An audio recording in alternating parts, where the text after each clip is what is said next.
Apple কুলগুলো আজকে plastic খুলে দেখি কেমন হয়েছে। প্লাস্টিকের বাইরে থেকে তো মনে হচ্ছে কালার হয়ে গেছে, এগুলো তোলার মতো হয়ে গেছে।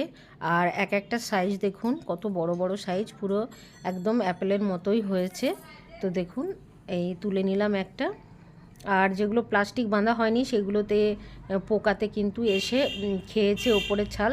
আর প্লাস্টিক দিয়ে বেঁধে রেখেছি বলেই কিন্তু ফলগুলো খুব সুন্দর ফ্রেশ আছে, আর কালারগুলোও খুব সুন্দর এসছে।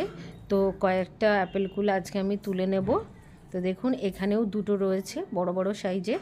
তো এই দুটো অ্যাপেলগুলো আজকে আমি তুলে নেব। ভালো করে কাছ থেকে দেখাচ্ছি, দেখুন খুব সুন্দর কালার এসে গেছে এগুলো। তো আরও একটা কুল আমি এখান থেকে তুলে নেব। একটা তো আমার নেটের বাইরে রয়েছে অনেকটা দূরে, তো এখান থেকেও একটা কিন্তু তুলে নিলাম। তো কেমন হয়েছে আমার কুলগুলো অবশ্যই কমেন্ট করে জানাবেন।